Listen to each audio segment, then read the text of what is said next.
अस्सलाम वालेकुम गाइस। आज का जो हमारा टॉपिक है वो हम पढ़ेंगे डायमेंशंस के बारे में। डायमेंशंस को सोच के आपके जहन में क्या ख्यालात आते होंगे।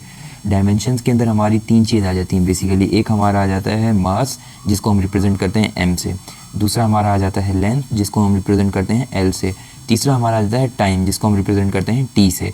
ठीक है, अब ये हमारी बेसिक क्वांटिटीज़ होती हैं। ये हमने फर्स्ट लेक्चर में पढ़ा था कि फिजिकल क्वांटिटीज़ के अंदर मास, लेंथ एंड टाइम आ जाता है, जो कि हमारी बेसिक क्वांटिटीज़ होती हैं। इनको हम यूज़ करके दूसरी डिफरेंट क्वांटिटीज़ बनाते हैं, जिनको हम ड्राइव क्वांटिटीज़ बोलते हैं। ठीक है, तो हम जो डायमेंशंस निकालते हैं वो भी हम ड्राइव क्वांटिटीज़ की डायमेंशन निकालते हैं, जैसे कि वेलोसिटी, एक्सेलरेशन वगैरह, इस तरीके से। So let's start our lecture. So first topic is introduction to dimensions. अब डायमेंशंस बेसिकली होता क्या है, ये आ गई उसकी डेफिनेशन, या आप उसको कह सकते हैं इंट्रो। तो ये आप नोट डाउन भी कर सकते हैं, बट अगर मैं इसका ओवरव्यू दूं आपको, तो बेसिकली डायमेंशन हमारी किस फॉर्म में होती हैं, हमारी डायमेंशन हमारी होती हैं MLT की फॉर्म में। ठीक है, ये जैसे ये मैंने यहाँ पे लिखा हुआ है MLT की फॉर्म में। ठीक है, अब M हमारे पास यहाँ क्या शो करता है, M शो करता है मास को, और जो हमारा L है वो किसको शो करता है, L शो करता है लेंथ को, और तीसरा जो हमारा T है वो किसको शो करता है, टाइम को। ठीक है, सो ये तीन चीज़ें क्लियर हो गई कि मास जो है हम उसको M से रिप्रेजेंट करते हैं, और जो हमारा लेंथ है उसको हम L से शो करते हैं, और T को हम T से शो करते हैं। ठीक है, अब उसके बाद अगर हम आगे चलें तो बेसिकली स्टार्ट्स विद मास। अब सबसे पहले हम मास को देखेंगे कि मास के अंदर हमारी क्या क्या चीज़ें आ जाती हैं। मास के अंदर हम सबसे पहले उसकी डेफिनेशन पढ़ेंगे, उसकी इंपॉर्टेंस देखेंगे, and then we will talk about its examples. So first of all let's talk about definition. अब बेसिकली मास होता क्या है, actually mass is the quantity of any object. अब क्वांटिटी ऑफ एनी ऑब्जेक्ट का मतलब क्या आ गया, या क्वांटिटी ऑफ एनी मैटर का मतलब क्या आ गया। अब अगर हम देखें कि हम फॉर एग्जांपल एक हम स्टील का ब्लॉक लेते हैं, ठीक है, और एक हम एल्यूमिनियम का ब्लॉक लेते हैं। अगर हम उनको दोनों का अगर हम वॉल्यूम चेक करें, दोनों का सेम हो और एरिया भी सेम हो, दोनों की लेंथ भी सेम हो, जैसे कि फॉर एग्जांपल जैसे कि आप ये देख सकते हैं कि ये हमारे पास आ गया। अब अगर हम इनके अंदर देखें, जैसे कि दो ब्लॉक्स आ गए, एक हमारा सिल्वर ब्लॉक है और एक हमारे पास एल्यूमिनियम का है। दोनों की वॉल्यूम चेक करें, सेम है, दोनों का एरिया सेम है, दोनों की डायमेंशन सेम है, बट एक लाइट वेट होगा, एक हैवी वेट होगा। अब जो लाइट वेट होगा वो कौन सा होगा, एल्यूमिनियम होगा, और जो हाई वेट होगा वो कौन सा होगा, हैवी वाला, वो हमारा सिल्वर होगा। अब ऐसा क्यों है, क्यों आप देख सकते हैं कि दोनों का वॉल्यूम भी सेम है, एरिया भी सेम है, बट इनके अंदर क्वांटिटी का फ़र्क है। जो हमारा मटेरियल यूज़ हुआ है सिल्वर के लिए वो हमारा हैवी मटेरियल है, और जो हमारा मटेरियल एल्यूमिनियम के लिए यूज़ हुआ है वो हमारा लो वेट है। तो इससे क्या होता है कि अमाउंट ऑफ सब्सटेंस जो है वो बहुत ज़्यादा फ़र्क पैदा करता है, ठीक है, मटेरियल्स को डिफ्रेंशिएट करने में। उसके बाद हम आ जाते हैं उसकी इंपॉर्टेंस पर। ठीक है, अब इंपॉर्टेंस क्या आ गई हमारी, इंपॉर्टेंस के अंदर आ जाता है understanding mass is crucial in field such as mechanics, thermodynamics and cosmology. ये कुछ इसकी इंपॉर्टेंस आ गई है, इनको आप ओवरव्यू कर सकते हैं कि हम मैकेनिक्स के अंदर यूज़ करते हैं, थर्मोडायनामिक्स वगैरह के अंदर यूज़ करते हैं। क्योंकि आप देख सकते हैं जब भी हम कोई भी मटेरियल यूज़ करते हैं किसी भी मैन्युफैक्चरिंग के लिए, तो हमें सबसे पहले तो उसकी जो है ना स्पेसिफिकेशंस देखनी होती हैं कि वो किस टाइप का मटेरियल है, उसकी स्ट्रेंथ कितनी है, उसके अंदर मास की क्वांटिटी कितनी है, हैवी वेट है, लो वेट है। जैसे अगर हम एरोप्लेन की एग्जांपल लें, तो एरोप्लेन की जो हमारी बाहर से शीट जो लगी हुई होती है वो एल्यूमिनियम की होती है, एल्यूमिनियम एलॉय होता है। तो वो किस लिए यूज़ होती है, क्योंकि वो लाइट वेट होता है। लाइट वेट होता है तो इस वजह से जो हमारी थ्रस्ट लगती है उस एरोप्लेन के ऊपर वो कम लगती है, और उससे हमारा जो है एरोप्लेन फ्लाई करता है आराम से। अगर वहीं पे हम कोई हैवी वेट मटेरियल यूज़ करें उसकी शीट का, तो फिर क्या होगा, जहाज़ को बहुत ज़्यादा पावर चाहिए होगी उड़ने के लिए। ठीक है, यहाँ तक क्लियर हुई बात। अब आ जाते हैं एग्जांपल्स के ऊपर। इसके अब एग्जांपल्स जो हमारी होती हैं वो सिंपल केजीज़ के अंदर हम उसको कैलकुलेट करते हैं, मास को पाउंड्स के अंदर कैलकुलेट करते हैं, ग्राम्स के अंदर कैलकुलेट करते हैं। तो ये जो है ना हमारी तीनों चीज़ें जो ये इसके यूनिट कहलाते हैं। ठीक है, यहाँ तक क्लियर हो गया। अब चलते हैं आगे। अब आ जाते हैं length as a dimension. Mass clear हो गया, अब आ जाते हैं लेंथ के ऊपर। अब एक्चुअली लेंथ होता क्या है, length represent the extent of an object in one direction. अब लेंथ हमारी किसी भी एक डायरेक्शन में हम उसको चेक करते हैं। ठीक है, अब इसके अंदर कुछ डिफरेंट पॉइंट्स हमारे आ जाते हैं, जैसे कि आ गए हमारे पास, ये मैं एक ही बार इसको ले आता हूँ। ठीक है, अब it is a fundamental dimension use to measure distance, size और डिस्प्लेसमेंट। अब ये हमारी फंडामेंटल क्वांटिटी होती है, बेसिक क्वांटिटी होती है, जैसे मैंने पहले भी बताया। अब हम इसको एक ही डायरेक्शन में कैलकुलेट करते हैं। वो कैसे, फॉर एग्जांपल अगर मुझे किसी भी ऑब्जेक्ट की लेंथ फाइंड करनी है, तो ठीक है, मैं उसको इस फॉर्म में फाइंड करूँगा। ठीक है, इस तरीके से इस पॉइंट से स्टार्ट हुआ, जैसे कि इस पॉइंट से स्टार्ट हुआ इस पॉइंट तक, तो ये क्या हो गई हमारी, इसकी लेंथ हो गई। ठीक है, या तो फिर अगर फॉर एग्जांपल हम किसी भी जैसे कि हम कैलकुलेट करते हैं किसी, फॉर एग्जांपल ये एक पेन है।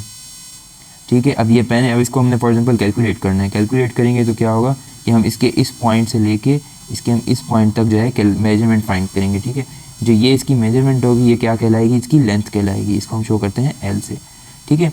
सो ये कंसेप्ट हो गया लेंथ का। अब लेंथ भी हमारी बेसिक क्वांटिटी होती है, ठीक है, फंडामेंटल क्वांटिटी होती है, जिसको हम शो करते हैं किससे, एल से शो करते हैं। और लेंथ का जो हमारा यूनिट होता है वो क्या होता है, मीटर, ठीक है, ये जहन में हो, लेंथ का यूनिट क्या होता है, मीटर, और इसको हम शो करते हैं एल से, ठीक है। यहाँ तक क्लियर हो गया। अब हम चलते हैं आगे। अब आ जाता है हमारे पास time as a dimension. Time as a dimension के अंदर कुछ पॉइंट्स आ जाते हैं हमारे, जैसे कि ये आप देख सकते हैं, time is progressive of events from past through the present to the future. अब टाइम जो है ना हमारे तीन चीज़ों में डिवाइड होता है, एक हमारा पास्ट में होता है, एक हमारा प्रेजेंट में होता है, और एक हमारा फ्यूचर में होता है, ठीक है। जैसे ये फ्यूचर में हो गया, ये हमारा प्रेजेंट हो गया, and this one is past. अब पास्ट, प्रेजेंट, फ्यूचर क्या होता है, पास्ट वो टाइम होता है जो कि गुजर चुका होता है, जो कि इवेंट जो गुजर चुका हो।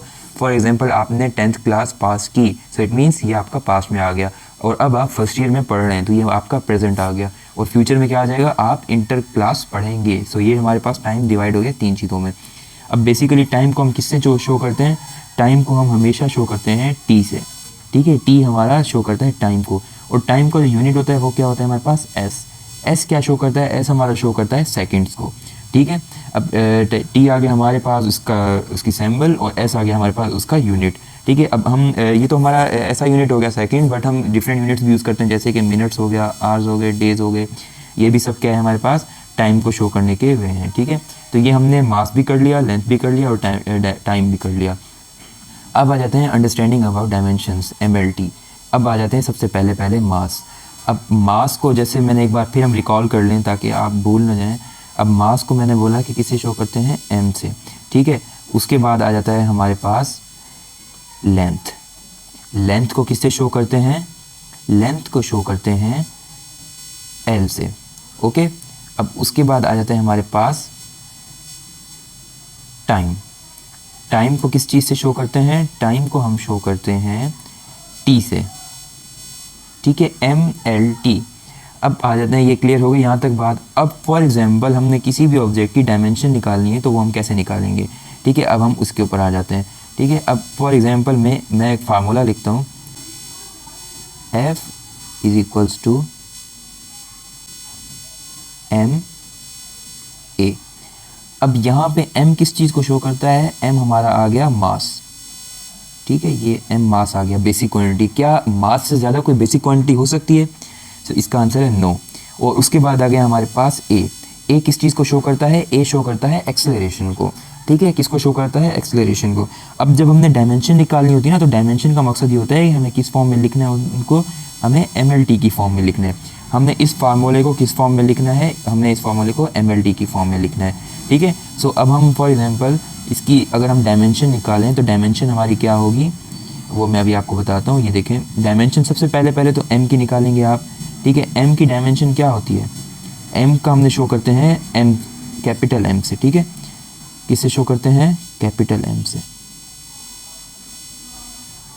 ओके। अब उसके बाद आ जाता है हमारे पास एक्सेलरेशन। इसका यूनिट क्या होगा, मीटर पर सेकंड का स्क्वायर, ठीक है। ये हमारे पास आ गया एक्सेलरेशन। अब एक्सेलरेशन का यूनिट हो गया हमारे पास मीटर पर सेकंड स्क्वायर। अब अगर हम देखें कि मीटर हमारा क्या होता है, मीटर हमारा होता है L। अब उसके बाद अपान में जो हमारा सेकंड है, सेकंड क्या होता है, बेसिकली सेकंड होता है हमारे पास टाइम। अब टाइम क्या है हमारे पास, सेकंड स्क्वायर, ये आ गया हमारे पास t। अब देखें हमें L भी गिवन है, t भी गिवन है, तो मैंने m की जगह पे ये मैंने क्या रख दिया, m रख दिया, कैपिटल M, जो कि हमारा मास को शो करता है। उसके बाद मीटर, मीटर हमारा बेसिकली किस चीज़ को शो करता है, लेंथ को शो करता है, ठीक है। उसके बाद आ जाते हैं सेकंड स्क्वायर। सेकंड स्क्वायर किस चीज़ को शो करता है, t को। अब सेकंड के ऊपर कितनी पावर है, 2, सो इट मीन्स t के ऊपर भी पावर आ गई 2, ठीक है। अब ये चीज़ क्लियर हुई कि m हमारा शो हुआ मास को, l हमारे पास शो होगा किस चीज़ का, लेंथ को, और टी स्क्वायर हमारे पास क्या होगा, हमारे पास सेकंड को शो करेगा। अब फॉर एग्जांपल मैं इसको और क्लियर करके लिखता हूँ ऊपर, तो ये हमारे पास आ गया, ये एक हमारे पास आ गया m, ठीक है, दूसरा आ गया l, और तीसरा आ गया t। अब देखें t यहाँ पे अपान में है स्क्वायर, तो यहाँ पे ऊपर जब आएगा तो क्या हो जाएगा, t पावर -2। सो ये हमारा डायमेंशन हो गई फोर्स की, ठीक है। इसको हम फोर्स की डायमेंशन बोल सकते हैं। इसी तरीके से जो है ना, हम डिफरेंट फोर्स, डिफरेंट यूनिट्स की हम डायमेंशंस निकाल सकते हैं। एक और एग्जांपल करते हैं, मैं आपको एक और एग्जांपल करके दिखाता हूँ। For example velocity. वेलोसिटी क्या होता है, v for example velocity, velocity क्या होता है, v is equals to metre per second. Velocity का यूनिट क्या होगा, मीटर पर सेकंड, ठीक है। अब इसके अंदर जैसे एक्सेलरेशन था metre per second square, velocity का यूनिट क्या होगा, मीटर पर सेकंड। इसका फार्मूला क्या होगा हमारे पास, लेंथ पर यूनिट टाइम, ठीक है। अब लेंथ पर यूनिट टाइम को अगर हम देखें तो ये आ गया हमारे पास मीटर पर सेकंड, ठीक है। अब मीटर पर सेकंड हम कैसे निकालेंगे, मीटर हमें पता है, मीटर क्या होता है हमारे पास, मीटर शो करते हैं हम एल से, सेकंड क्या होता है हमारे पास, सेकंड को शो करते हैं हम टी से। तो अगर मैं इसके फॉर एग्जांपल डायमेंशन निकालूंगा तो वेलोसिटी की डायमेंशन क्या होगी, simple length into time, but time अगर हम मल्टीप्लाई करेंगे तो ऊपर पावर में क्या आ जाएगा, -1। वाई, बिकॉज यहाँ पे सेकंड जो है हमारा डिवाइड हो रहा है, ठीक है। सो इस तरीके से जो है हमने किसकी डायमेंशन निकाली, वेलोसिटी की डायमेंशन निकाली। इस तरीके से हम डिफरेंट क्वांटिटीज़ की हम डायमेंशन निकाल सकते हैं, ठीक है। तो यहाँ तक आज का लेक्चर था। आई होप सो कि आपको क्लियर हो गया होगा। अगर आपको कोई भी क्वेरी हो, कोई भी इशू हो तो आप कमेंट में पूछ सकते हैं। इंशाल्लाह I will be there. Thank you so much.